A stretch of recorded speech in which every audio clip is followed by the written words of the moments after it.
The meeting for December 12th, St. Tammany Parish Planning Commission meeting comes to order. I'm going to ask the secretary to please call the roll. Ms. Casabon? Here. Mr. Lauren? Here. Mr. Richardson? Here. Mr. Richard? Here. Mr. Willie? Here. Mr. Manella? Mr. Davis? Here. Mr. Fitzmaurice? Here. Mr. Doherty? Mr. Drum? Here, Fräulein. Mr. Randolph? Okay, we have a quorum. I understand that Mr. Randolph is in traffic. This evening, our chair and our vice chair are unable to attend the meeting, so I'll entertain a motion from one of the commissioners to appoint a chair for this particular meeting. I'll make a motion. To appoint you. Commissioner Richard. There you go. You. You. Commissioner you. Commissioner. I'll second the motion. Okay, all in favor?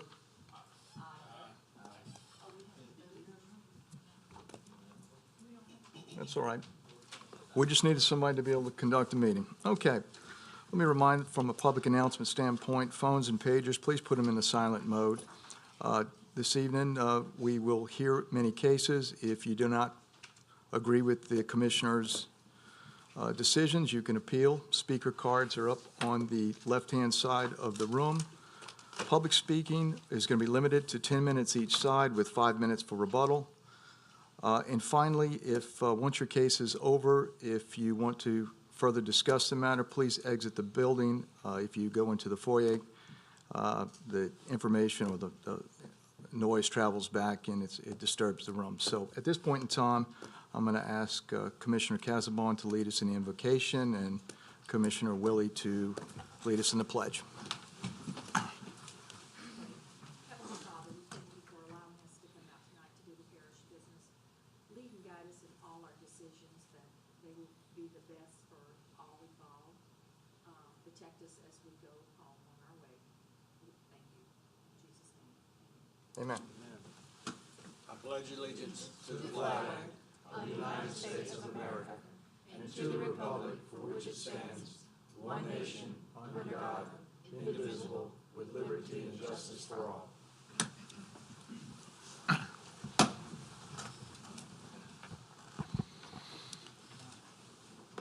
Okay, in our packets, Commissioners, you received the minutes from the November 14th minutes, 17 minutes. I asked if you have any questions or comments. If not, I'll ask for a motion for approval. Motion to approve. We have a motion by Commissioner Davis. That's correct. We have a second. I'll second. We have a second by Commissioner Lauren. Any further comment?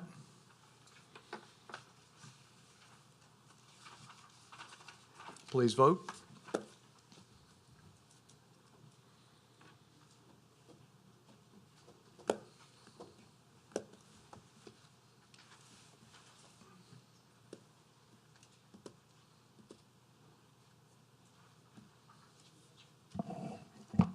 All voted in favor, motion approved. Thank you. Okay. This is a public hearing. We invite the public to participate. Prior to that, staff, do we have any cases that we need to consider pulling from the agenda? Yes, Mr. Chairman, on the, She's got to help us with this. Should be good now. okay, thank you. Yes, Mr. Chairman, there is a request. I'm not sure how many people are in the audience or for this case. It's on the second page under preliminary tentative subdivision review, which is Lone Oak Park Phase 2. I just received a call from the chairman at 5:47 who said that he had got a call from the two council members who were in the area where this the project is located, the Honorable Mr. T.J. Smith and Mr. Gene Belisario. They would like to have this case postponed at tonight's meeting pending having a community meeting to discuss this case. So I don't know if you want to go ahead and postpone it at this point or you want to allow for some input. Can I see a show of hands from people in the audience who are interested in hearing this case? Here for it. Okay. We'll go ahead and move that up on the agenda. Now, this is a request by the petitioner to postpone. No, that was a request by the council Oh, the members. council to postpone.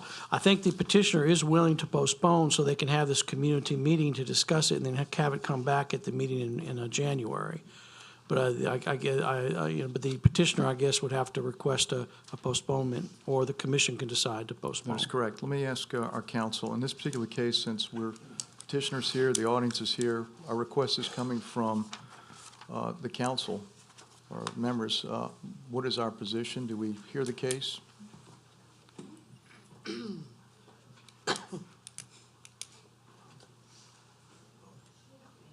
matter is on the commission's agenda.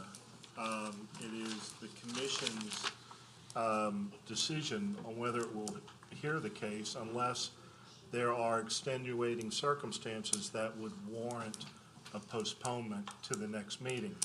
But that is the commission's decision. It can either proceed or it can choose to postpone. Excuse me, we have no, petitioner has no problem postponing it instead of a committee meeting, just to let you know. I'm going to go ahead and use a little chairman's privilege here this evening, and we're going to move this up on the agenda, put it first, hear both sides, and make a decision then. So if there's no objections. No objection. I was gonna speak, but I don't have to put the mic up. I just feel like it's issues out there that the councilmen have concerns with, that, obviously the people, that they want a public hearing, that it would be redundant for us to sit and hear both sides and not be able to make a decision in that case. So I would make a motion to go ahead and postpone it, since the developers, well, I know you people have come out, but you have your questions you want to put forth to the developer and find out information. And since both councilmen have requested this meeting, I think it would be in y'all's best interest. So I'm going to make a motion to go ahead and postpone. All right, but allow me to read into the record. Okay. We'll entertain your motion. This is tentative subdivision review, case number 2017-839-TP. Lone Oak Park, Phase 2, Ward 8, District 4. Developer owner, Mark Grimaldi. Engineer, J.V. Burks and Associates. Parish Council District, Honorable T.J. Smith, Jr. This was postponed from the November 14, 2017 meeting. We've heard from staff. Is the petitioner here? What's your name and address for the record? Sean Burks, 1805 Shortcut Highway. J.V. Burks and Associates, we're representing the petitioner of Grimaldi Properties. We have no problem tabling this to hold a separate community meeting. It definitely seems like there's some comments out here. I'll be happy to meet them after this to get phone numbers to make sure we coordinate this in a good format. Whoever else I need to set up through the office with Mr. Ron Keller, we'll be happy to do so as well too. So, Thank you. thank you. Is there anyone else who is in favor of postponing this? Sounds like we need to. We're in favor of it. Excellent. Is anyone against postponement? Seeing none, I'll close it, the floor, and bring it to the commissioners. We had previously a motion to postpone. We have a motion by Commissioner Casabon, a second by Commissioner Richardson. Any further comment? We're going to postpone it for 1 month, is that correct? Give it an opportunity, and I'm going to ask staff in a moment for dates for a community meeting, if such exists, and maybe perhaps some participation from the commission. I don't know where to turn on my mic, I'm sorry. It's not showing. Oh, there we are. Would we do that, would we need Ron to have this office, or did they indicate, the councilman indicate that they would do it in Slidell? In Slidell would be, Yeah, it should, It should be in Slidell, but again, I just got that information at 5:47 this evening, so. And Sean, would you yeah. coordinate that with the councilman, that they wouldn't have to travel back here and they could do it at the office there? Okay, thank you. Okay, well, then we have a motion to postpone for 1 month to allow for a community meeting that the petitioner is going to coordinate with the community. Is that correct? Any further comment? How will the neighborhood be notified of the meeting? I'm gonna get your name and number, whoever you want me to be your contact. If y'all wanna fill out a sheet, you can, and I'll make sure we contact everybody on the sheet. Is that acceptable? Yeah, I think that the entire neighborhood needs to be made aware of that. Understood. And I think, Mr. Burke, you're going to make sure that happens. Excellent. Any further comments then from the commission? Okay, we'll go ahead. We have a motion to postpone for 1 month, subject to community meeting. Please vote.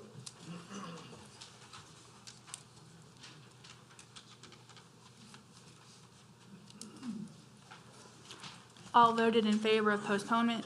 A motion approved. Thank you, and let the record reflect that Commissioner Randolph was able to attend and participate in the vote.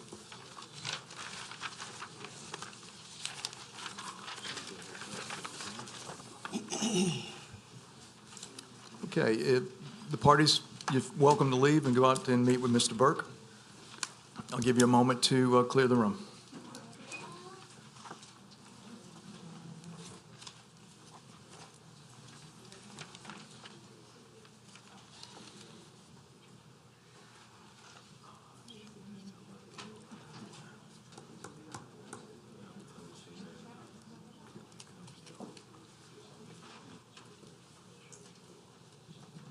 Okay, staff, is there any other cases that you're aware of that we need to pull?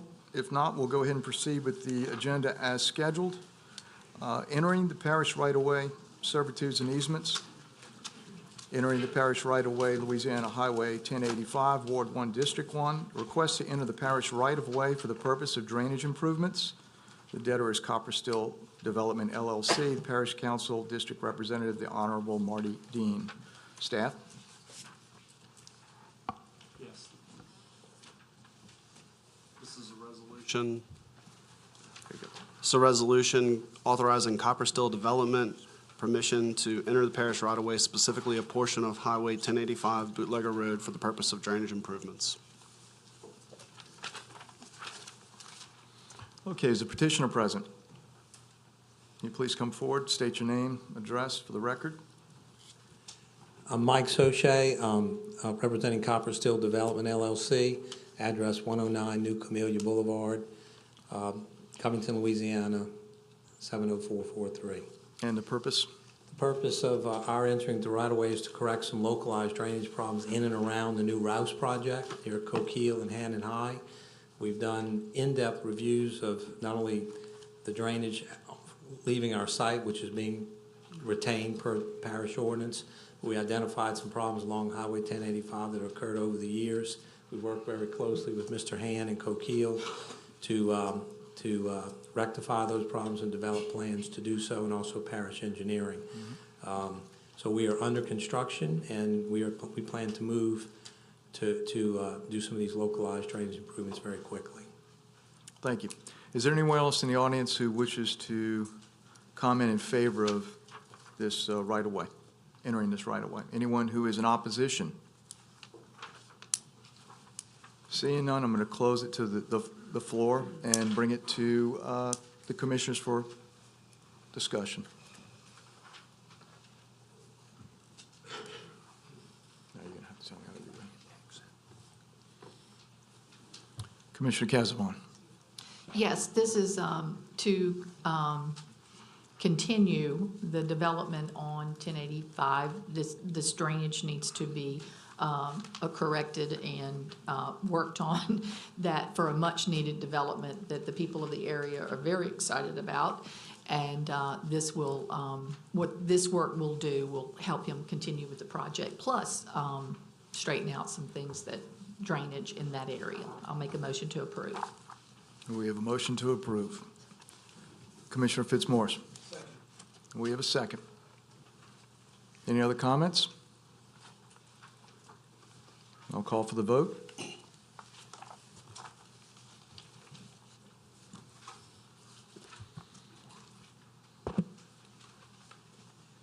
All voted in favor, motion approved. Thank you very much. Thank you. Next item, minor subdivisions. Case number 2017-847-MSP, parcel A3A into parcels A3A1, A3A2, Ward 3, District 5. The owner is Lambert Investments. Surveyor is Randall Brown and Associates. Parish Council District Representative is the Honorable Riker Toledano. Staff? Thank you, Mr. Chairman. This proposal is required to have a public hearing due to the fact that this parcel is part of an existing minor subdivision, and a waiver is needed for the minimum lot frontage for parcel A3-A1. The owner is proposing to create two parcels from an existing parcel in a minor subdivision, parcel A3-A. The proposal meets a parish code with the exception that the minimum road frontage for parcel A3-1A of 150 feet, which is being accessed by a 60-foot wide parish right-of-way located at the southeast corner of said parcel, which is Wild Azalea Drive.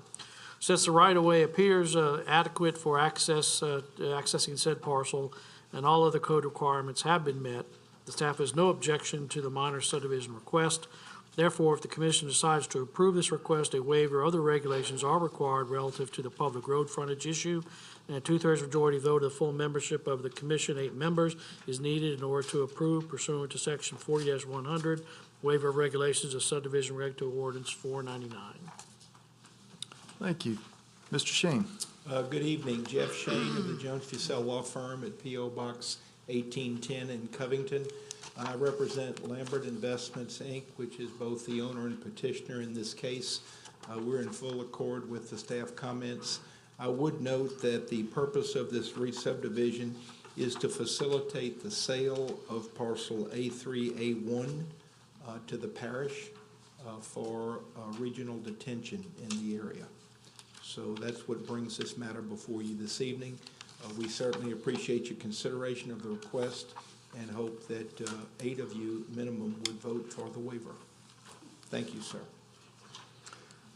Thank you. Is there anyone else in the audience who wishes to speak in favor? Is there anyone in the audience who wishes to speak in opposition? Seeing none, I'm going to close it to the public and bring it to the commissioners. And again, as Mr. Shane mentioned, this is going to require, if we're approved, 8 votes in affirmative. Commissioner Randolph. Mr. Chair, motion to approve with the waiver.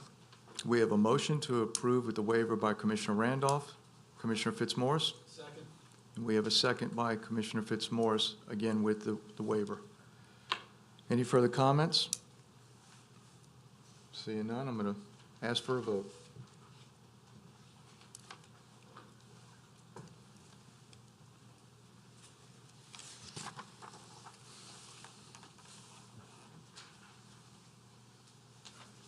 Eight voted in favor, motion approved. Okay, vote was 8-1, motion approved.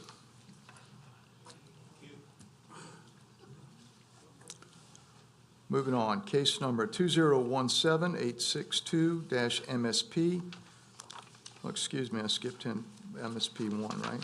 2017. MSP 1.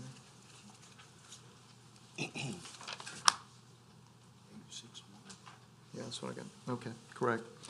2017-861-MSP. It's parcel E into parcels E1 and E2, Ward 2, District 2. The owner is Gary and Judith Mitchell. Surveyors LS Land Survey and LLC. The Parish Council District Representative is the Honorable David Fitzgerald. Staff. Mr. Chairman, the reason why a public hearing is required for this minor subdivision is that parcel E is part of an existing minor subdivision. That's the only reason why it's required to have the hearing. The owner is proposing to create two parcels from an existing parcel in a minor subdivision, parcel E. The proposal meets all parish code requirements. Therefore, the staff has no objections to the proposed minor subdivision request. Is the petitioner present? Would you please come to the mic and state your name and address, please?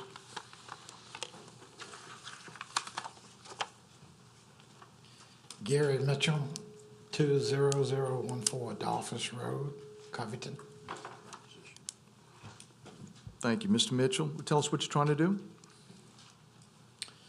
Okay, it's already been approved, one time, so I'm back up here again, just to be here with y'all. And that's what they told me, just to come up here. Very good. I think staff So explained do what you you... want me to go back through everything again? I don't think that's necessary. I think the Okay. staff basically conveyed to us. Gotcha. Is there anyone else that's in approval of this particular petition? Is there anyone opposed to this motion? Seeing none, I'm going to close it to the floor to the public, and I'm going to bring it to the commissioners. Commissioner Davis. I'll make a motion to approve. It meets all code requirements. We have a motion to approve. Commissioner Willie. I'll second. We have a motion and we have a second. Is there any further comment? Seeing none, I'll ask for a vote.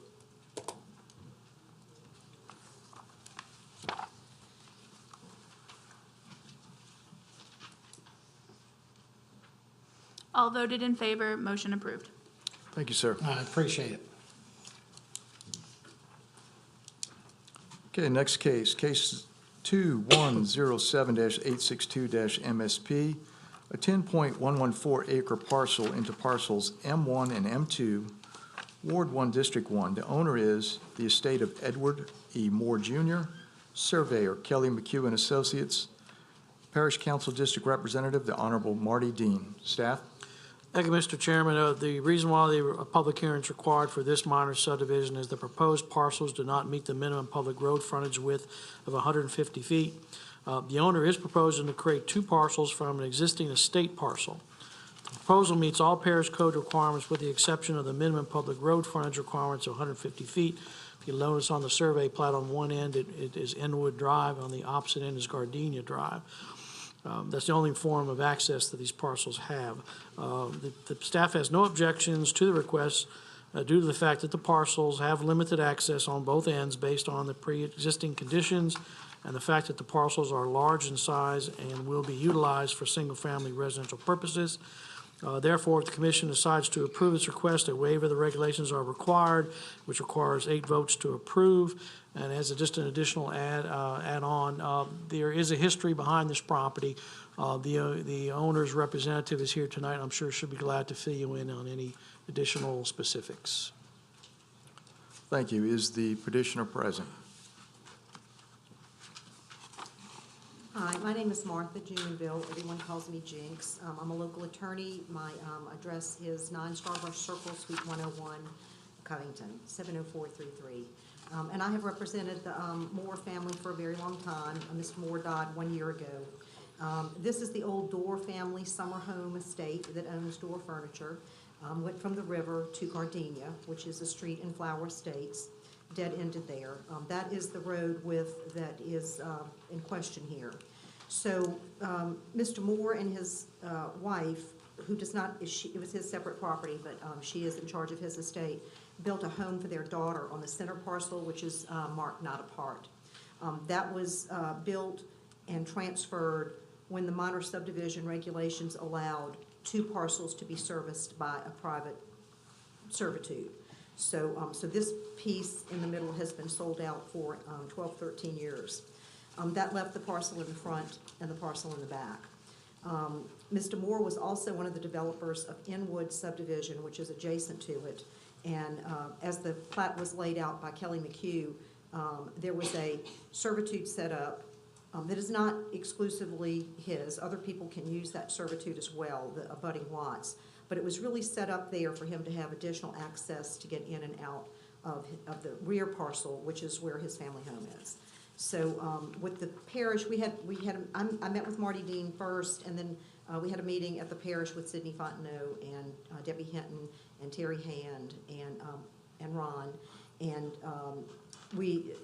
they decided that if Inwoods would deed this piece of property that is the little leg that goes up to Inwoods Drive over to Mr. Moore, subject to all the other servitudes and restrictions that have been set up, that would give that additional access, and the front piece would then have access on the front. The widow is in great need of money and needs to sell the front part, and apparently there was an objection raised by another title examiner that the front parcel actually needed to be created as a separate parcel. So we're here today really just to, I guess, officially create these parcels that were created de facto by the sellout of the center lot. And we just added in the leg in ownership, and Ron has a copy of that deed. That has been transferred from Inwoods to the succession of Mr. Moore.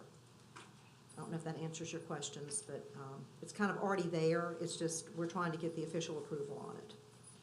Okay, we'll see if we have any additional questions. Is there anyone else in the audience who is in favor of this request? Is there anyone in the audience who is opposed to this request? We'll see none. I will close the floor to the public and bring it back to the commission and recognize Commissioner Fitzmaurice. I'll make a motion to approve with the waiver. We have a motion to approve with the waiver by Commissioner Fitzmaurice. Commissioner Lauren. I'll second that. We have a second by Commissioner Lauren with the waiver. Is there any further discussion from the commission? Seeing none, I'll call for the vote.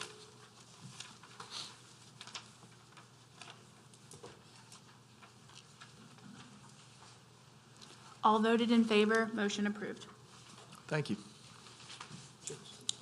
Next case, 2017-863-MSP, an approximate 1,193 combined acre parcels into lots A, B, C, and a 60-foot wide servitude, Ward 9, District 13. The owner is D.R. Horton, Inc. et al., Surveyor Acadia Land Surveying LLC, Parish Council District Representative, the Honorable Michelle Blanchard. Staff? Thank you, Mr. Chairman. The reason why the public hearings requires that two of the parcels, which are B and C, do not have public road frontage. The proposal for the minor subdivision basically clarifies the ownership of three parcels of land, A, B, and C, within a very large tract of land, and will provide a template for the future development of said parcels. The proposed minor subdivision meets all parish code requirements with the exception that proposed parcels B and C do not technically have public road frontage. However, both parcels are existing and have access servitudes attached to them and will be constructed to minimum parish standards in the future when the proposed properties are developed. Therefore, for those reasons, the staff has no objections to the proposed minor subdivision request. If the commission decides to approve the request, a waiver of the regulations are required relative to the lack of public road frontage for parcels B and C, and a 2/3 majority vote of the full membership is required, 8 members to approve. Thank you. Mr. Shane. Thank you, Mr. Chairman. Again, for the record, Jeff Shane of the Jones Fussell Law Firm at P.O. Box 1810 in Covington. I represent the property owner and petitioner, D.H. Horton.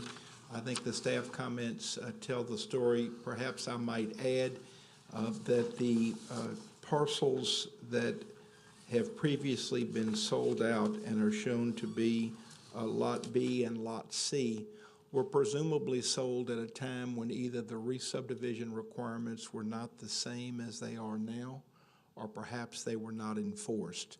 So if you find it unusual that there are two parcels there already with improvements on one, that's kind of the story. So when my client bought this 1,100 acre tract, we will be coming to you, I think, as soon as January as it relates to the development process, the tentative subdivision review by you. In order to be in a position to do that, we needed to create a legal lot of record. And in order to create a legal lot of record for what my client acquired, we had to also deal with the parcels that had previously been sold. So that hopefully gives you a good explanation of why we seek re-subdivision this evening. Again, this is a waiver matter, and we ask that 8 of you, at a minimum, consider granting this request. If you have any questions, I'll be glad to address them. Is anyone else in the audience who wishes to speak in favor of this request?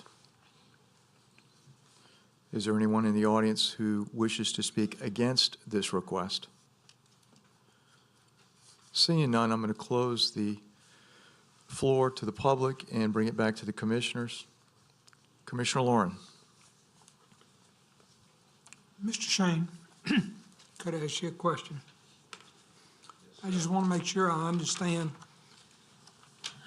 The plan is the remainder of Lot A is going to be re-subdivided into a development? Yes, sir, that is correct. Okay, so this is just the preliminary stage? Yes, sir. The staff worked closely with us and determined that we first needed to create Lot A. We will then come to you with portions of Lot A, which will be phases of the subdivision.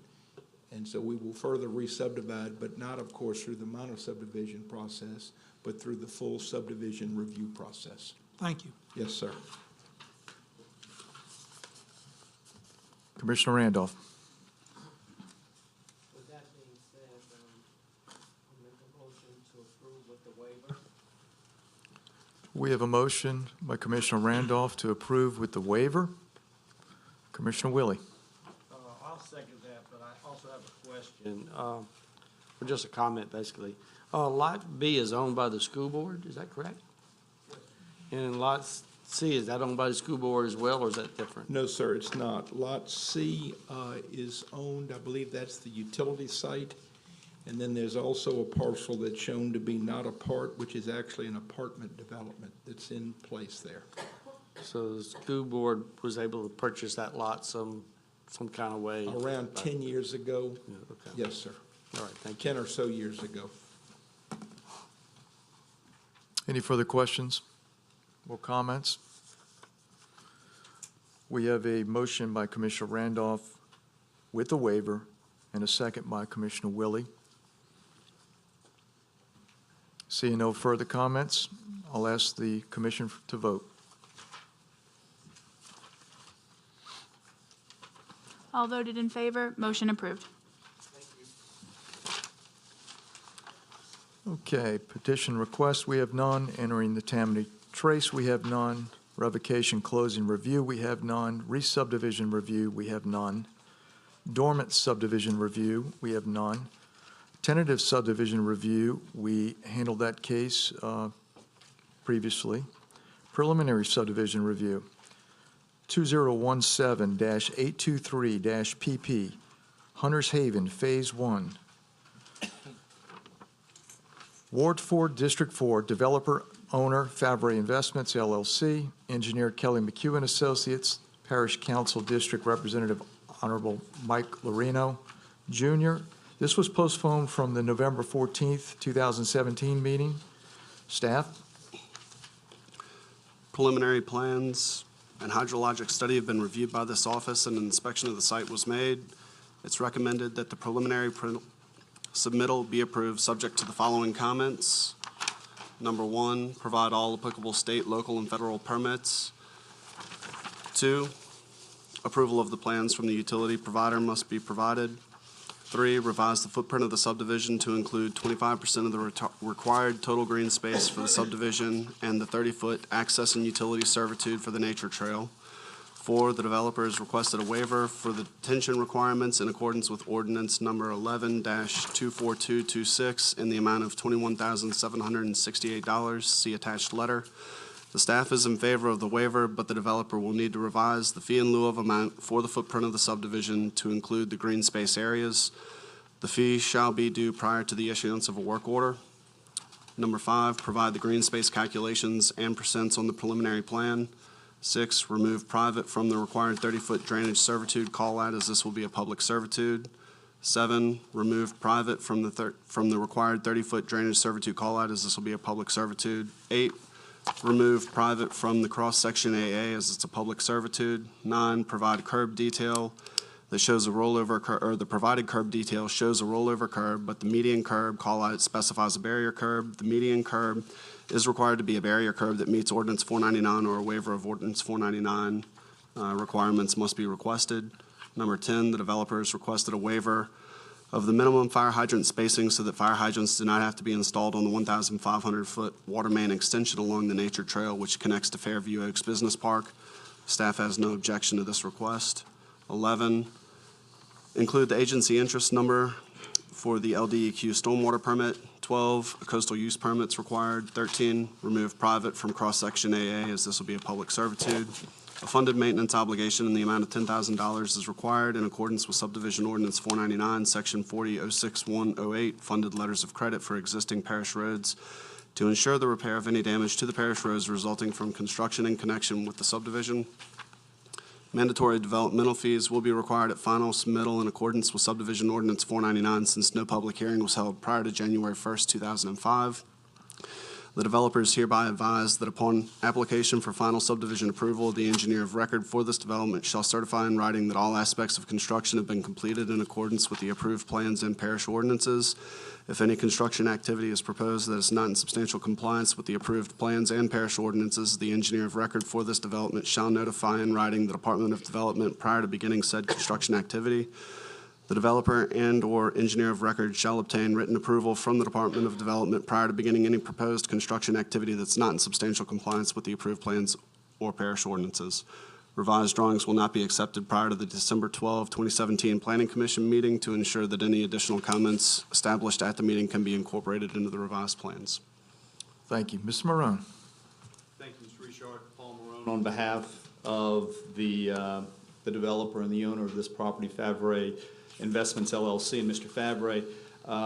With regards to the staff comments, we have no objection to those and will comply with those as Mr. Watson's just read into the record. There are a few waivers that I'd like to touch on. The first is we are requesting a waiver of detention. As you know, when you're in the lower third of the basin, the subdivision ordinance allows for and I would suggest encourages the fee in lieu instead of having detention, because in that area we want the water out. Well, this property is at the bottom of the basin. It's at the very end, so it would make sense that there would be no retention, that we would want to get that water out. So we are requesting the waiver.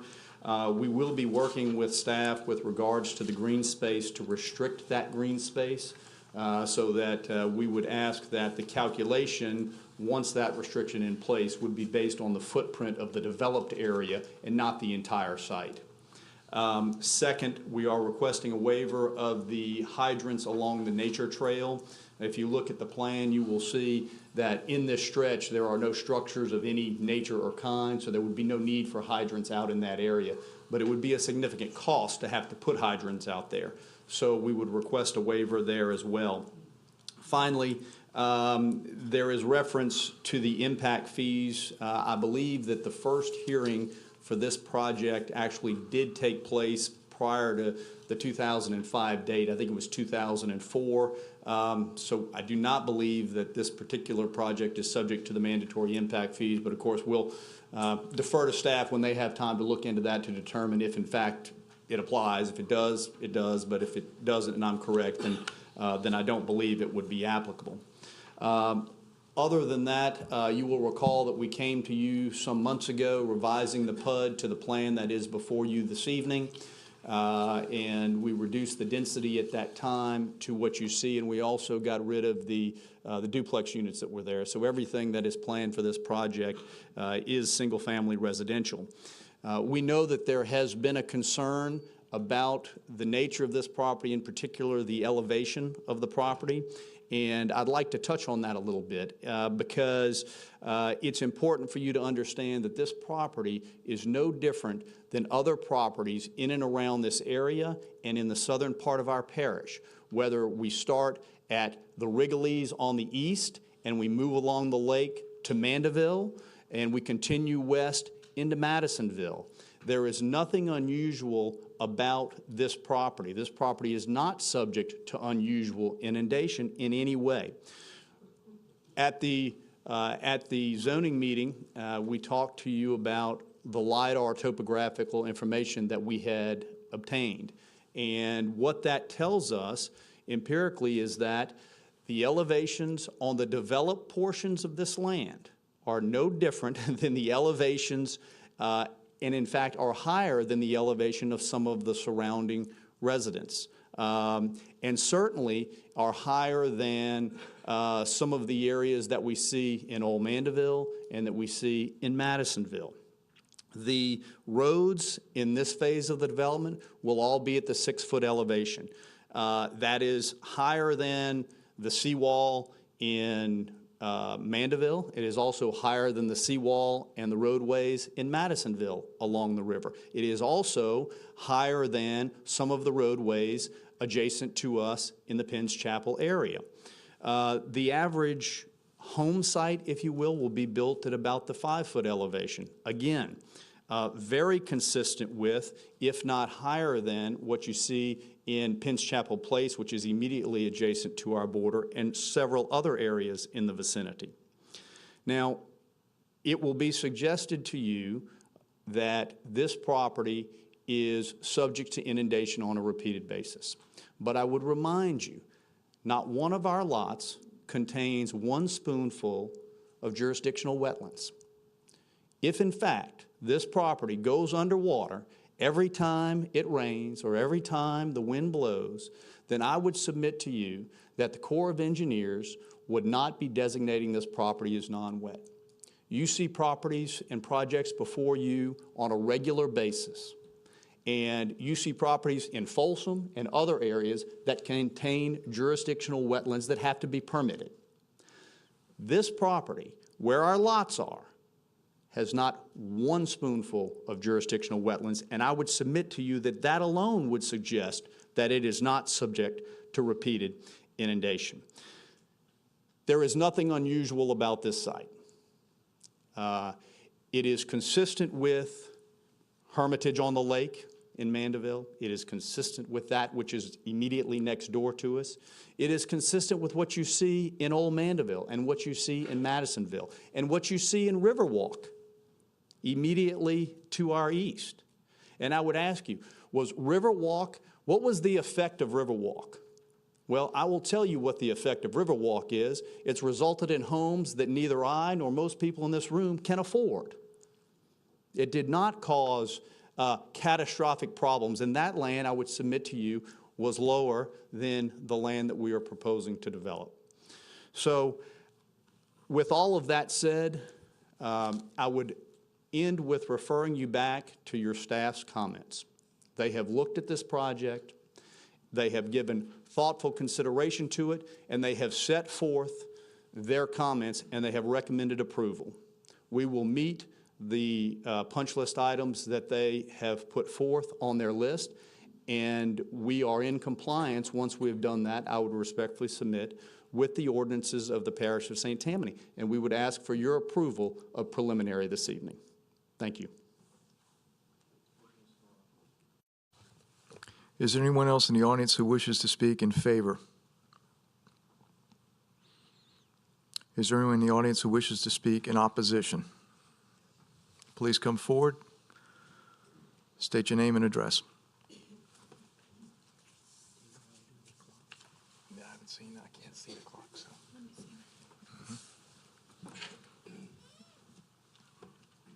My name is John Robertson, 301 Penns Chapel Lane, Mandeville, 70471. I have to agree with Mr. Marone regarding this matter. This property is like a lot of the property in South St. Tammany Parish. We have a lot of marshland and a lot of wetland. It may not be designated as a wetland by the Corps, but I can tell you from firsthand experience living near there, it is subject to periodic inundation. It may not, it's subject to more than a spoonful of water, maybe not a spoonful of wetlands. Be that as it may, this matter has been before you since late 2003. I think Martha Casabon was the only member of the commission at that time. She may remember this matter, having been back and forth with you all from planning and zoning to the parish council to the district court, the First Circuit Court of Appeals, and here we are again.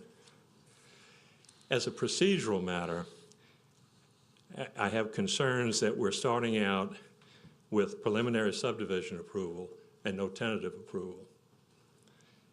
The parish code, subdivision code, under section 40-50.0 states that the Planning Commission must approve a tentative subdivision plan before the developers can submit plans for a preliminary review.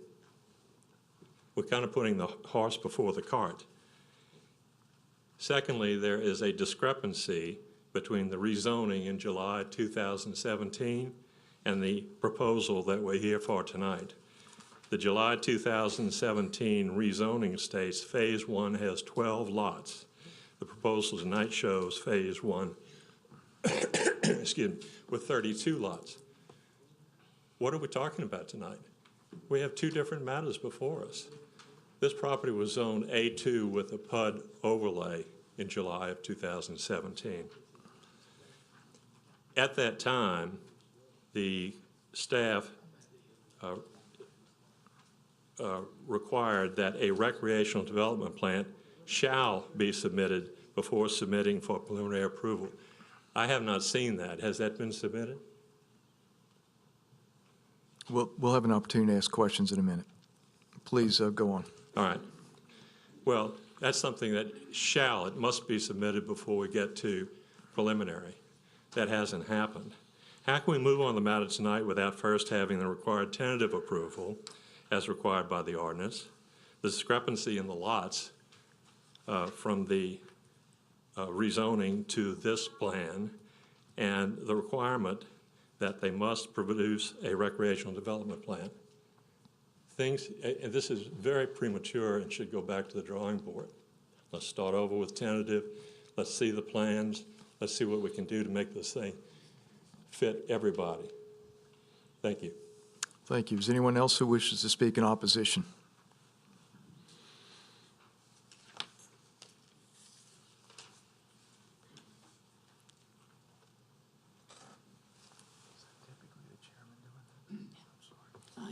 Excuse me, good evening.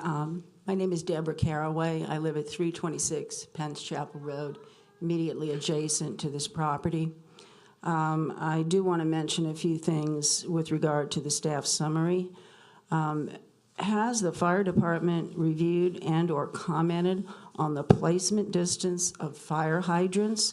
This is something that is indicated and spoken of in the subdivision ordinance, that the fire department has definite statements on the distance they're placed and where they're placed. Also, the road access with the turns off of Penn's Chapel Road, is there enough distance for a turn of the fire trucks based upon the size of the fire trucks? Some of them are quite large. And it's a sharp turn off of a small two-lane road with open ditches on both sides. And that would be getting into the current phase that's before us. Later, there is a Phase 3, which even has a more almost snaking road off of Penn's Chapel. Fire department definitely needs to look at that and comment. I also want to state that the subdivision plat also needs to show the area that is designated a bird and wildlife sanctuary with legal boundaries that are described in the Code of Ordinances, Article 4, Division 16, for Hidden Acres and Penn's Chapel Acres. This was recorded in 1959 and is said to be on file at the courthouse. This is on the eastern boundary of Phases 1 and 2, and the current subdivision plat shows a straight line along the west side of Penn's Chapel Road. There is this wildlife sanctuary in that area. And it is ironic that the name is being changed to Hunter's Haven in the middle of all of this. The flood zone is A13, and homes will need to be on pier construction, approximately 9 to 11 feet above grade. The elevations of the lots range anywhere from, as Mr. Marone said, perhaps as high as 7 feet. That's a very small percentage. The 6-foot contour is much more common, and many of the lots are below the 6-foot contour. This, when completed, will have a total of 49 lots, adding approximately 100 vehicles to this area with one way out in a very low-lying area immediately adjacent to wetlands. I also want to comment with regard to Mr. Marone's statement with the roadway elevation. Yes, section 40-032.04 states design standards for residential subdivision. and the minimum elevation for any street as measured at the lowest point of the travel lanes shall be at least 6 feet mean sea level.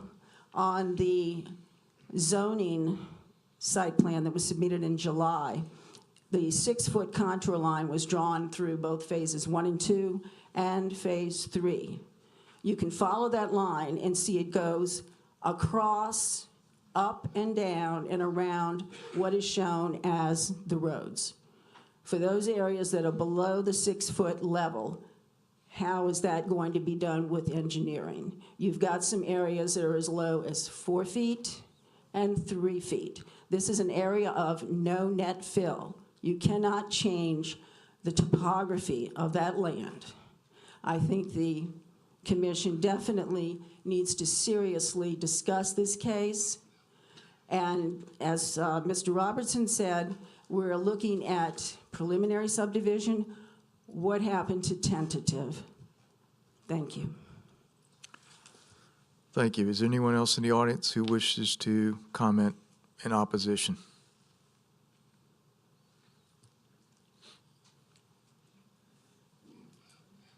Good evening. My name is Jason McGee. My address is 317 Shadow Lane. My property also is adjacent to the planned development. I recently moved to this area 3 years ago, specifically to escape congestion.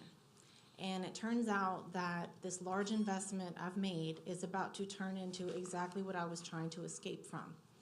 I'm here today to express my concern about all the small children that are in our neighborhood. We have many older families moving out, lots of young families moving in. I have a 5-year-old and a 7-year-old. We have a family with 3 small children, all under the age of 6, on the exact corner where this proposed subdivision is going to spill out onto Penn's Chapel Lane. Those children often are outside playing in their driveway, playing in their front yard.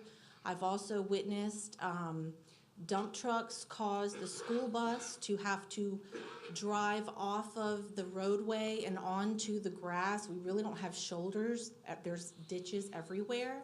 And I've literally watched a school bus full of children have to tilt like this going off the side of the road because there's dump trucks, because they're repaving a road on this side. So what is that going to look like when we have possibly years of construction going on? The only way in and out is coming onto Penn's Chapel Lane, and we've got 3 buses coming in the morning and 3 buses coming in the afternoon. What about the children? Who's going to protect them? Who's going to make sure that they're not run over by construction vehicles while they're standing on the corner waiting for the bus because you can't see around that curve? Trust me, you cannot see around that curve. And people who don't live there and who don't care about the children there aren't going to be paying attention. They're there to get a check. They're there to do their job. But here today, it's our responsibility to make sure that our children are protected. It isn't fair that this entire neighborhood is going to be dumping out onto Penn's Chapel Lane. Why aren't they having their own entrance and exit onto 22? Why does our neighborhood and our children have to suffer the congestion and the danger of ongoing construction and all the vehicles that come with it? That's my question tonight. Thank you. Ms. McGee, did you fill out a speaker card? I did not. Okay. Sorry, I walked in a little late. That's all right. I need you to fill that one out, okay? Yes, thank you. Thank you. Anyone else? We have about a short amount of time. If anybody else would like to speak, we're going to go into rebuttal. You'll have another opportunity.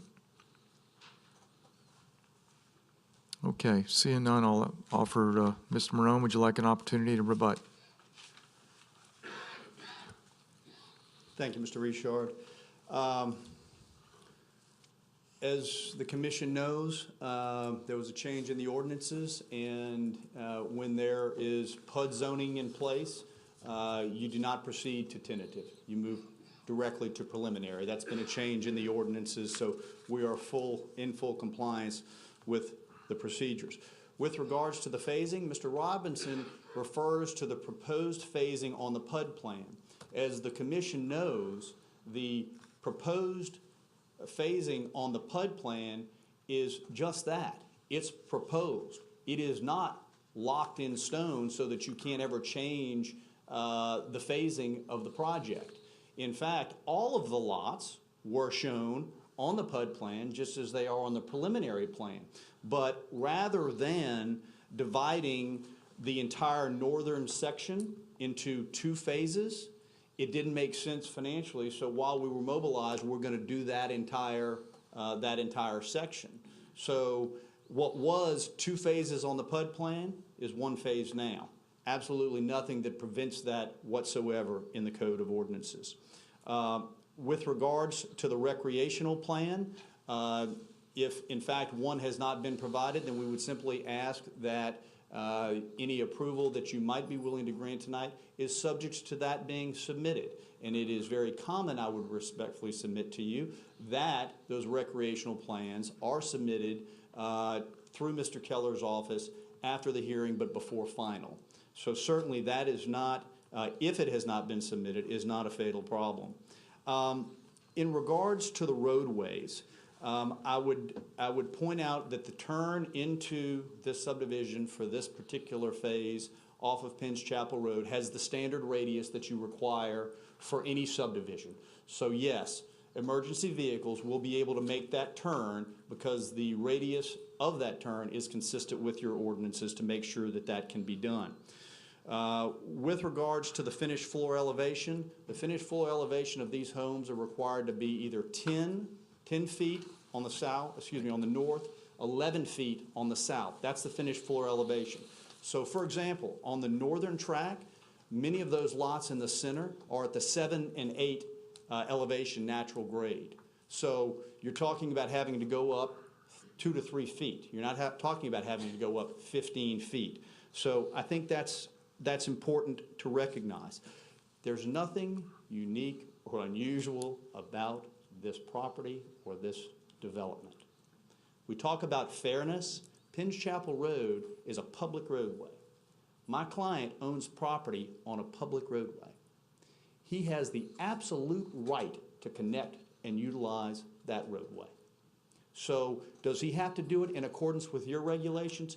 He absolutely does, and he's prepared to do that. Does he have to meet the laws of St. Tammany Parish in the state of Louisiana? He does, but he's got the right, if he does that, to utilize that roadway. And to suggest that he doesn't, I would submit to you, is faulty logic.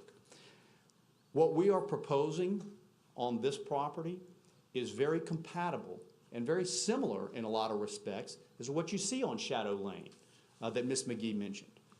It's not vastly different. There's nothing magical at our property line that changes what we're doing from what they're doing. We're 49 lots on 90 some odd acres. And I would submit to you that that impact is going to be negligible. At the end of the day, again, I would point you to the other developments and projects in and around southern St. Tammany Parish. In this vicinity, we're no different.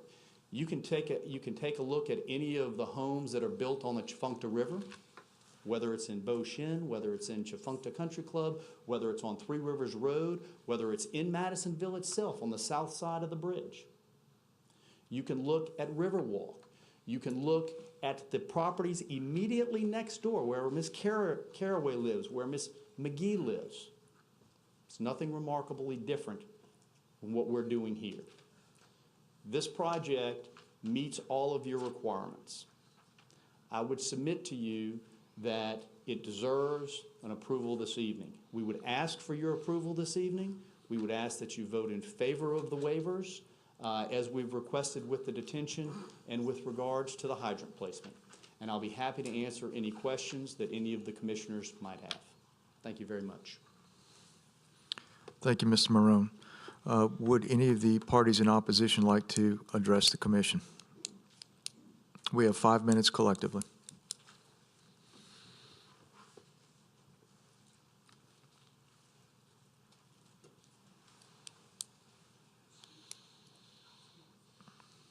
Using Mr. Maroney's logic, since we put people in danger before, we might as well continue to do it again. We're putting property in danger and we're putting people in danger by building in wetlands. It may not be declared a wetland, but I assure you that it's subject to periodic inundation. All those automobiles on 49 houses are going to have to come out of there when it starts to flood again. And it's going to flood again, I can tell you. There's no doubt in the world. I see it every time we have inclement weather, a bad storm, that property holds water. I'd like to read to you from the Zoning Commission hearing in July.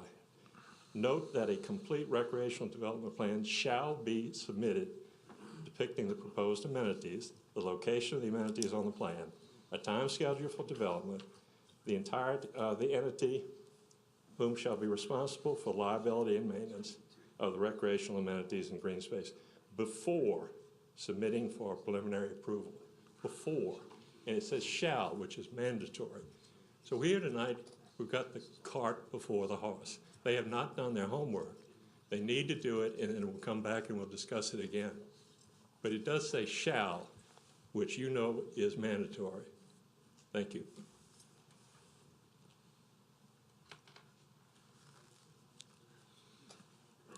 Ms. Caraway?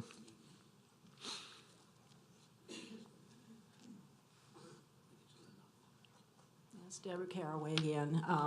I do want to mention something with regard to the road elevation and that 6-foot lowest point of the travel lanes.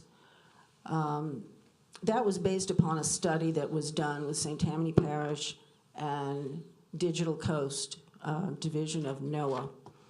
And that was based upon Hurricane Gustav in 2008, where the gauges in Mandeville at Lake Pontchartrain measured 6.25 feet. So it was determined at that time, hey, we're good. You should get very little water on a roadway that has a lowest point of 6 feet. In 2012, I think anyone living in St. Tammany will recall Hurricane Isaac. That was a slow-moving Category 1.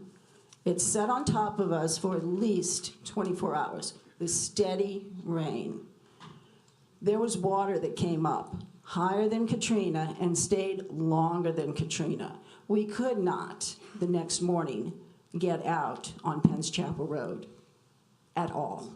It took at least, I would say, 2 days for everything to drain off. That's the first time that happened. I've lived there for 31 years. It will happen again, and perhaps much more frequently. The people that build homes in this 90-acre, very large wetland area and very low elevation area, there are some areas that are 6 feet, 7 feet, 8 feet, and that might be a bit of a stretch. But we need to carefully look at these contour lines and the 6 foot and where that crosses the roads for both of these phases. It's very critical. We will flood again. And it could be a storm, a Category 1, or just a tropical storm that sits on top of us for an even longer period of time. Look what happened to Houston. That's a tragedy that perhaps is in our very near future. Thank you. Thank you. Would anybody else in opposition like to speak? Ms. McGee? You have about a minute. Just in response to the gentleman's statement that the property isn't special, it's special to us. I get to watch a deer come through my yard and my children get to look at it and smile and get all excited. So what's going to happen to that? Where's this designated wildlife sanctuary? Where are the plans for that? Where are the lines? Where is the designated green space? I don't think that they have met their obligations to this commission, nor to the people living in the neighborhood. How about my peace and quiet? Who wants to hear beep, beep, beep, beep at 7 a.m. for the next 5 years? I think they need to do their due diligence to meet the requirements that the commission has laid out, that the regulations and the law have laid out. It is special. It is special property. And it does flood all the time. My neighborhood, I have a beautiful green space right next to my lot. And every time it rains, not even a deluge, every time it rains, my yard holds water every single time. My husband is out there digging ditches, trying to get the water to drain to the ditch. So I live it every time it rains. Thank you. Thank you. Now we're going to close the floor to the public, and I'm going to bring it back to the commission. Commissioner Lauren. Question for the staff. In the packet that we got to look at in advance, I got confused when we got to this point because our packet says that this case is 2017-824 PP. And up here on the board, it says 823 PP. One of them is not correct, and I wouldn't want to approve a case with the wrong number on it.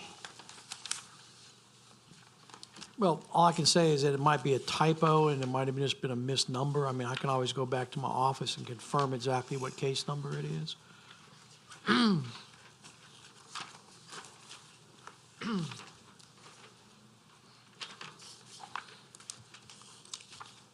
The other question I would have is for our legal department.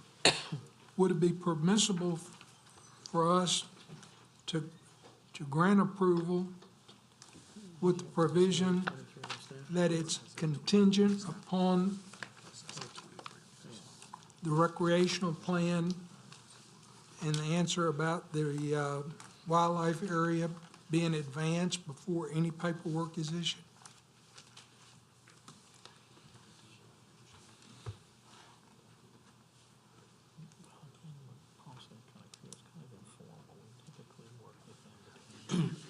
Mr. Lauren, before I respond, I would like staff to perhaps clarify what the issue is, because I'm not sure I fully grasp it based upon what the comments from the audience have been. But as far as I appreciate it, the PUD plan was approved in July. And within that PUD plan was a proposed green space and recreational space that was ultimately approved along with the zoning approval. What has changed since then? The green space and the recreational areas shown on the PUD plan are the same that are shown on the preliminary plan. There was one on the plan? This- So that answers that gentleman's question about, There's an additional recreational development plan that I think Ron usually works with the engineer on, the developer on, in between preliminary and final. I don't know. That's correct. Like I say, it was established during the PUD plan, and we typically work with the developer as far as a written text document that we get prior to final. It's usually done between the preliminary and final, but the recreation plan was really established per the PUD zoning plan. It just, I don't think we have it actually in written form at this point. In other words, Mr. Keller, the space has been designated, but the description of the use Yes, has not been fully provided. that's correct. Okay. That's correct. And it would, to answer your question, Mr. Lauren, it would be appropriate to approve, if that's the commission's desire, subject to the provision of that required information. what about the question about the wildlife area designation that overlaps, that's been brought up? That sounded like that was a restrictive covenant in a different subdivision that's not a part of this subdivision. I don't know of any requirements on this property that have that. Excuse me, that is in the Code of Ordinances. I recited the section and the chapter. That's where I got the information from. Okay. It was recorded in 1959. I appreciate your comments, but we really have to limit them right now to questions from the commission and have you up at the podium to answer it, okay? Thank you. Commissioner Lauren, do you have a question of No. Ms. Caraway in that regard? Pardon? Do you have a question for Ms. Caraway? No. Well, then, Mr. Lauren, all I can tell you, as far as what is before the commission at this time, you have a subdivision that has received the appropriate zoning and PUD overlay for the proposed development. And now what is before you is compliance with our preliminary subdivision regulation requirements. And so to the extent that staff has advised you whether or not those subdivision regulations have been complied with yet or will be complied, that is what is before you tonight. To what may be referenced regarding an area reserved for wildlife, I'm not aware of that provision within our subdivision regulations.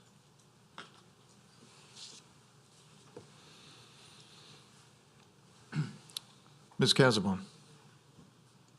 Yes, we've looked at this for a number of years, and yes, I'm the original person on here that has looked at this for many, many years.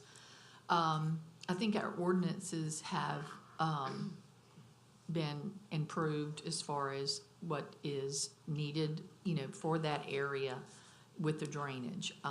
Every development that we put in, again, is 25% reduction on any, you know, property that's next door. And we have seen that when we do put these in, that there is some improvement on the surrounding area and the drainage, because they have to look at the engineering reports. As we said, there's, by doing this, that the drainage plan improves the area. I think we have tried to cover, as far as this commission, the every aspect of the drainage, the building up of the houses and so on, that this is a case in which someone owns property that wishes to develop it, and they've gone through many of our meetings and following our codes that we have been shown. In that respect, I'm going to make a motion to approve. Ms. Casabon, does that motion include the requested waivers? I have one question about the fire hydrants again. What,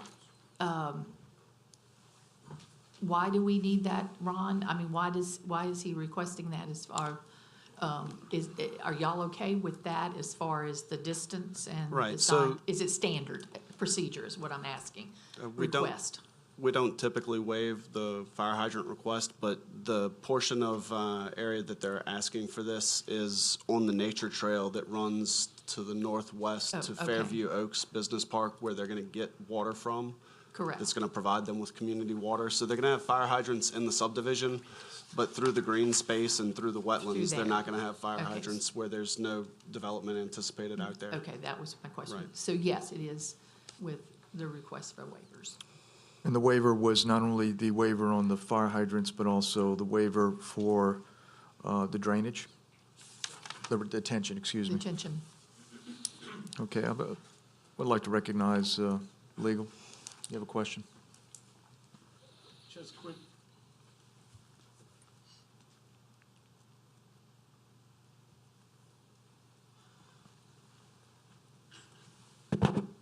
There I am. Just a quick question for staff. Mr. Marone referenced a request pertaining to the drainage fee calculation. Is that, are you, for lack of a better word, are you guys on the same page with the developer We are. related to that request? We are. We're on the Okay. same page. Commissioner Willie. Yes, I have a question of staff still. I'm kind of hung up on that bird sanctuary or the wildlife refuge that she mentioned. She said it was recorded in 1959, something like that, I think she said. I know the parish has created bird sanctuaries and refuges in the past, and I know they entail some type of setbacks from their boundaries and things like that. If it's the case that that bird sanctuary overlaps this property, what happens? I'm not familiar with dealing with bird sanctuaries. I'd have to go back and research it further. There's a good deal of green space that they're going to set aside as a conservation servitude. I know that some sanctuaries, they require you can't shoot a gun in the area, or you got to have setbacks from the property line, certain setbacks. So if this bird sanctuary actually exists, from what I heard, how would it affect the design of this property and the thing? The only regulation that I'm familiar with is I think there's a you're not allowed to, is it shoot a gun within 1,000 feet of a residence? Well, I'm not sure either, but anyway, that, if, Regarding a you know, I bird support the sanctuary, project. I'm I not support familiar. the project, but I have a concern about it, what would happen if something is appealed later because of the bird sanctuary overlapping this property. So, Okay. thank you. Ms. Marone, I have a question for you. This has been brought up, obviously, I don't know if you were involved in the title search or anything on this particular property. Are you aware of this sanctuary that they're speaking of? This issue was raised back in 2005 or 6 when we came through once before. We abstracted the property in detail and found no evidence whatsoever in the public records of a bird sanctuary being located on this property. There is a sign that is along Pins Chapel Road within the right-of-way, or it used to be there, that said this is a bird sanctuary, but Mr. Favre has owned this property for decades and decades. We went back before his acquisition. We find no evidence whatsoever that this property is encumbered in any way with a bird sanctuary. Thank you. Ms. Caraway, I'm going to give you an opportunity to answer that same question. Could you please come to the mic if you're aware of this bird sanctuary or anything that we need to be aware of that's...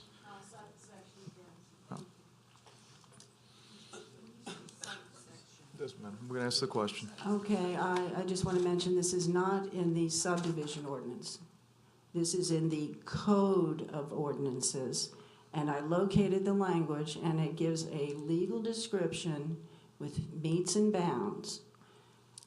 It is in Article 4, that's Roman numeral, IV, Division 16, Arabic 16. And it says there's many that are detailed in this section from many subdivisions that are obviously 50, 60 years old. And it says Hidden Acres and Penn, Penn, Chapel Acres. And it specifically does say Bird and Wildlife Sanctuary with the legal boundaries in that code of ordinances. It says it was recorded 1959, and I believe they give the name of the surveyor. And it should be located at the courthouse. That's what I found. And the sign is still there on Penn's Chapel Road. And the site plan and the survey for this project shows, well, it's not up there right now, but there is a straight line that runs along the eastern boundary of Hunter's Haven, which is the western side of Penn's Chapel Road on the right-of-way on the inside of the ditch. And in there is the definition and the legal boundaries in the Code of Ordinances. It's there. I read it. I just don't happen to have a complete copy of it. Thank you. Do you have a comment? Or no? Do you have additional comment? Thank you, Ms. Caraway.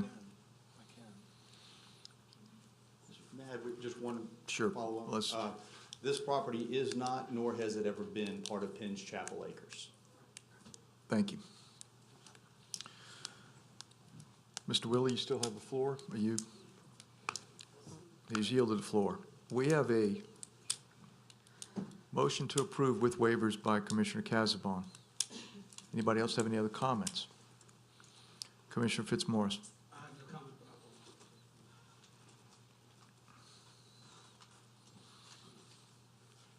I'll second with the waivers. We have a motion by Commissioner Casabon with the waivers. We have a second by Commissioner Fitzmaurice. Is there any other comments from the commission? If not, I'll call for the vote. I have one more question. But, hold a moment. We have a comment, question? Question for our staff one time. The original PUD that was granted back in January to now, the density is exactly the same. Is that correct? That's correct. Thank you. Any further questions from the commission? I'll call for the vote. Please vote.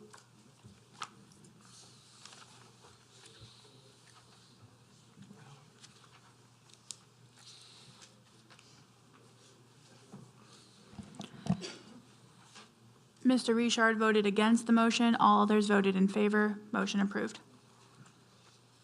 Motion passes.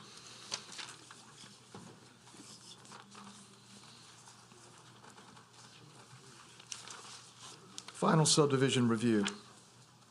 Case number 2017-859-FP.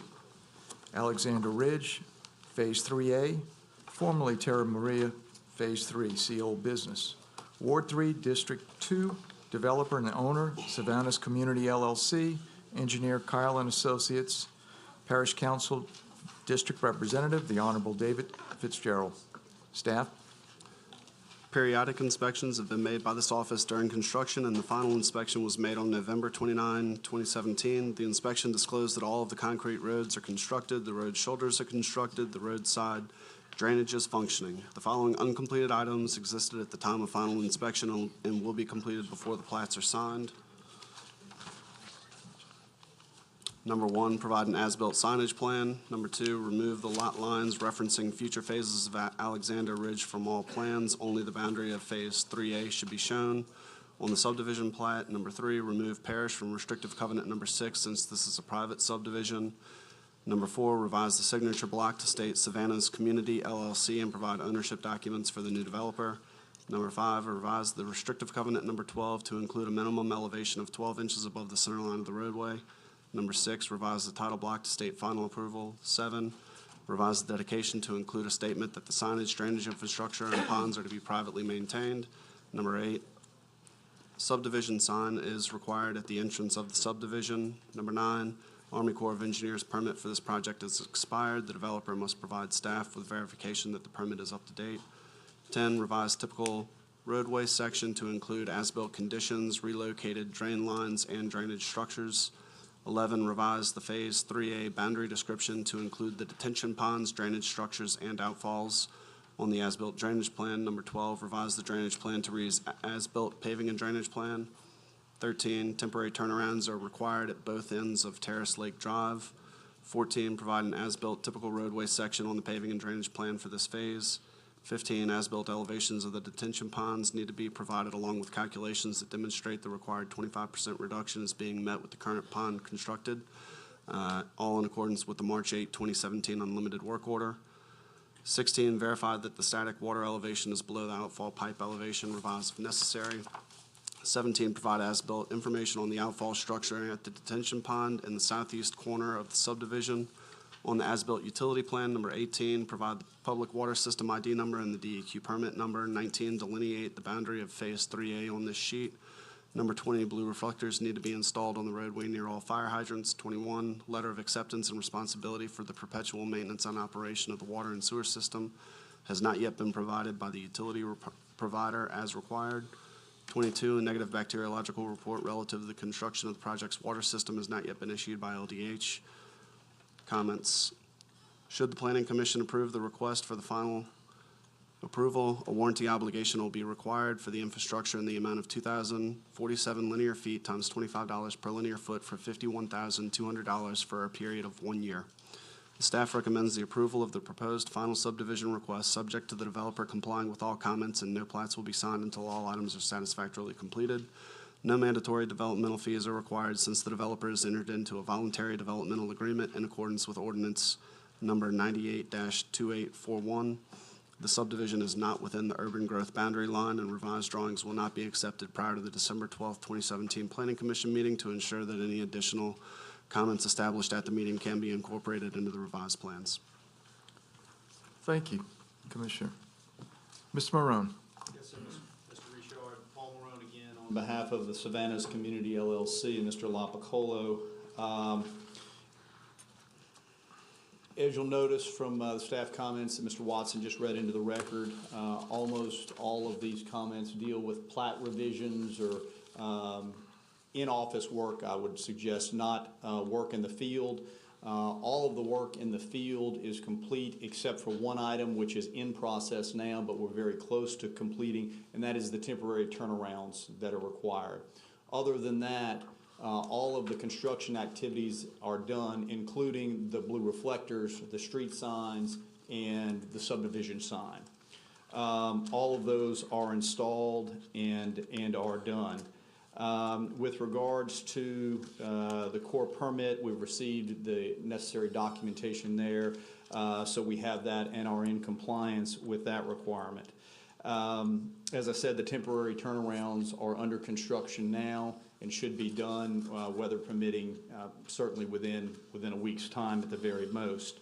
The as-built elevations and the other plat revisions are in the process of being made. Mr. Powell, our engineer, is here, and he's reviewed all of these, and he has no problems complying with each and every one of the regulations. With regards to the utilities and the acceptance by the utilities, this project is served by Lee Road Water and Utilities, Inc. of Louisiana. We are working closely with both of them. We've received a draft of the agreement from Utilities, Inc., which we will be executing and returning, which will free them up to issue the letter of acceptance. Likewise, we're working with Mr. Lividay on behalf of Lee Road Water to get the necessary documentation in place for them to issue their letter as well. We expect both of those letters to be forthcoming in the very near future. Likewise, with the bacteriological report, we expect that to be any day as well. So we would respectfully request your approval of final, fully understanding that the plat revisions and the as-builts that are set forth on the staff comments will have to be done and submitted to Mr. Watson and Mr. Keller's office before any plats can be recorded. I'll be happy to answer any questions that any of the commissioners might have regarding this project or any of the comments. Thank you, Mr. Marone. Is there anyone else in the audience that wishes to speak in favor of this? Is there anyone wishes to speak in opposition? Seeing none, I'm going to close the floor to the public and bring it back to the commission. Commissioner Willie.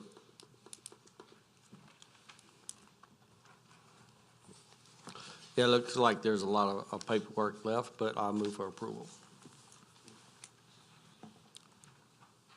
We have a motion to approve by Commissioner Willie. Commissioner Fitzmaurice.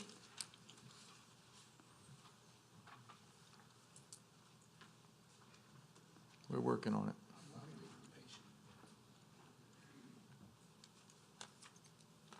Can I do it? He's good now, it's on. Okay. Try talking. There you go. It didn't pop up. I'll make a second, but I have a question for you, Paul.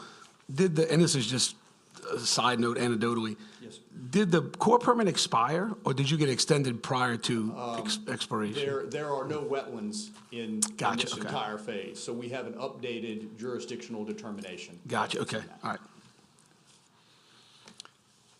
Okay, we have a motion to approve by Commissioner Willie, second by Commissioner Fitzmaurice. Is there anyone else on the commission have any comments or questions? Seeing none on our queue, I'm going to call for a vote.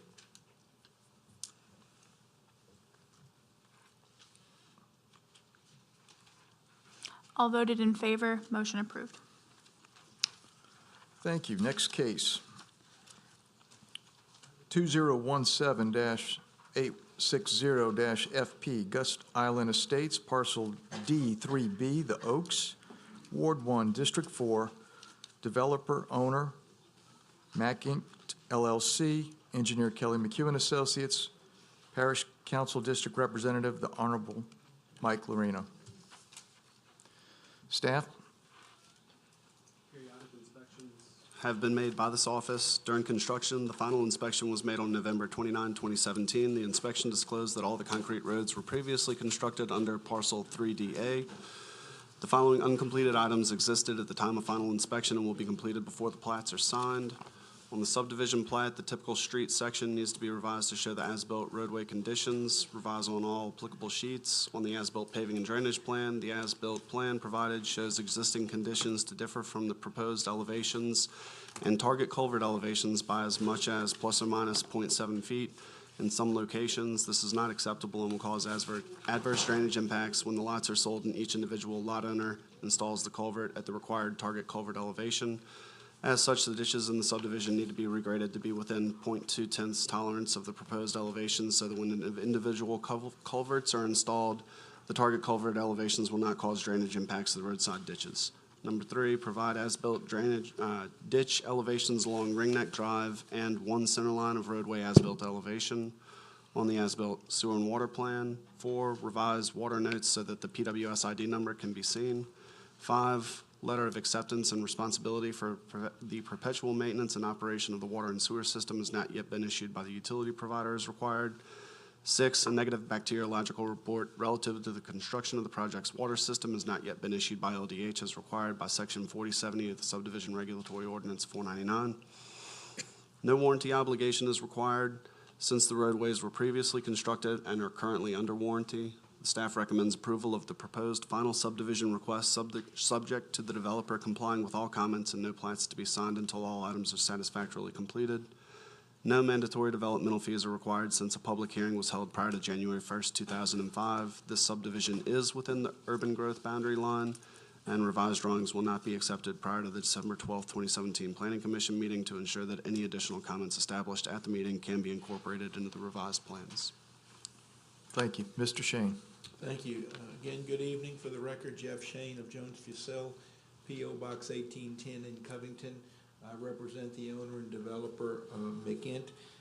We are in full accord with all of the staff comments. Those items in particular that require action either in the field or revisions to drawings are understood and in fact will be completed as per the comments that Mr. Watson has read to you.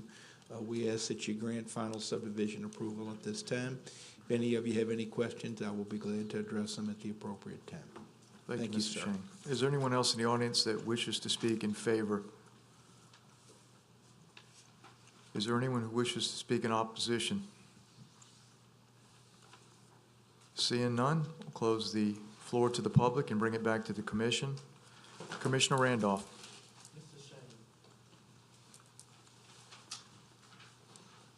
Yes, sir. One question as it relates to the as-built. For the drainage plan, Yes, sir. do you have any issues? Are you guys going to be able to address the changes in the ditches in the subdivision? That will not be a problem. I talked, Mr. McHugh, my engineer, and also the developer is here this evening. He's aware that that needs to be addressed, and we have no problem doing that, and in fact, we'll do it. Okay. With that being said, if there's no other question from the commissioners, I'll move to approve. We have a motion from Commissioner Randolph to approve. Commissioner Lauren? We have a second by Commissioner Lauren. Is there any further comments or discussions from the commission? Seeing none, I'll call for the vote.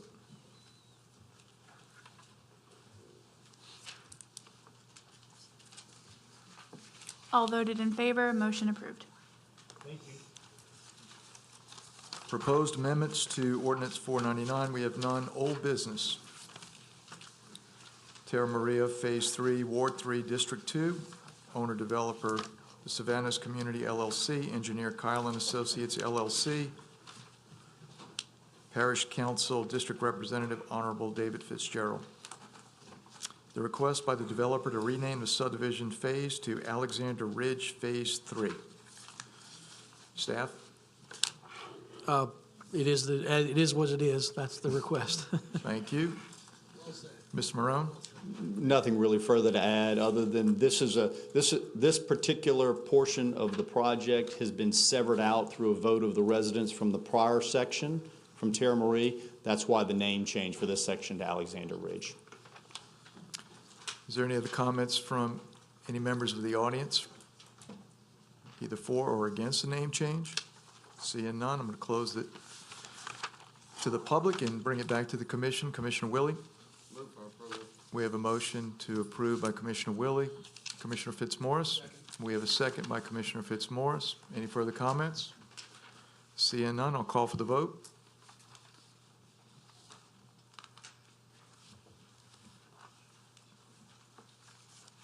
All voted in favor, motion approved. Next, Holtonville Estates, Ward 4, District 4, developer owner, Fabre Investments LLC, engineer Kelly McHugh and Associates, Parish Council District Representative, the Honorable Michael Areno. This is a request by the developer to rename the subdivision phase to Hunter's Haven. Staff, any further comment? No further comment. It's self-explanatory. Mr. Morone. Just wish to change the name to Hunter's Haven. This is the subdivision we spoke of earlier today. Any comments from the audience? Seeing none, I'll bring it back to the commission. Commissioner Fitzmaurice. I'll make a motion to approve. We have a motion to approve by Commissioner Fitzmaurice. Commissioner Randolph. And we have a second by Commissioner Randolph. No further discussion? Do you have further discussion, Ms. Casamon? I saw the hand raised. That's the old way. Okay, well, we have a motion and a second. I'll call for the vote.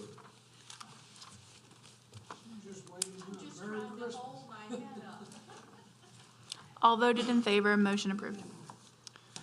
Do we have any new business from the commission? Seeing none, I'll entertain a motion to adjourn. Merry Christmas. And I had to think of the words we had to use.